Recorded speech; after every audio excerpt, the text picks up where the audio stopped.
stafilokokdur, Gardnerelladır, belə şeylər yoxlanılır. Amma ağır mikroblar yoxlanılmır. Sonra qandan məsləhətdir, siflisdir, spirtdir, hepatit B-dir, hepatit C-dir. Bunların heç bir əlaməti olmur. İnsan bunu duymur. Yəni, belə şeylər, belə ağır xəstəliklər var. Mütləq bunları qandan bir yoxlamaq məsləhətdir. Tutaq, siz ailə qurursunuz, özünüzü yoxlayın. Yəni, gələcək həyatınız, həyat yoldaşınızı yoluxdurmayasınız, problem yaratmırsınız, gələcək yollarınızı yoluxdurmayasınız. Bütün bu müayinələr bizdə var. Yəni, biz bunların hamısını həyata keçiririk keyfiyyətli şəkildə. Yaxma və kanaldan seyrinti analizlərini özüm şəxsən götürürəm. Və analizləri götürərkən biz prostat vəzin müayinəsini həyata keçiririk iki məqsədlə. Birincisi, vəzin vəziyyətini öyrənirik.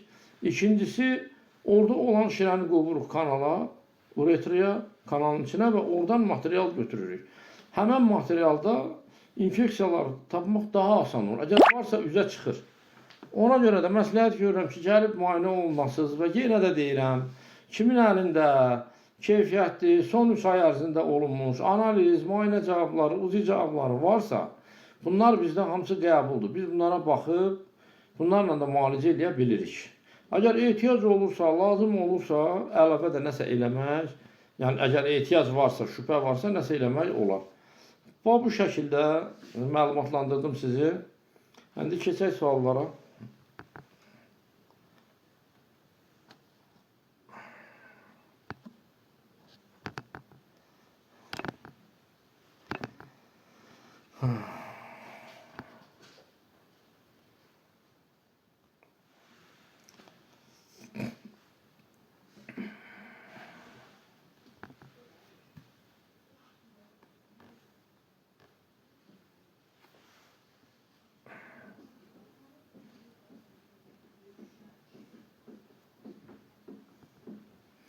Burada belə bir sual var.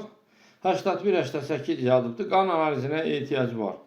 Bilirsən, qardaş, qan analizinə ehtiyac olmağı üçün şikayətlərə uyğun olmalıdır. Baxır, şikayət nədir? Və qan analizləri çoxdur.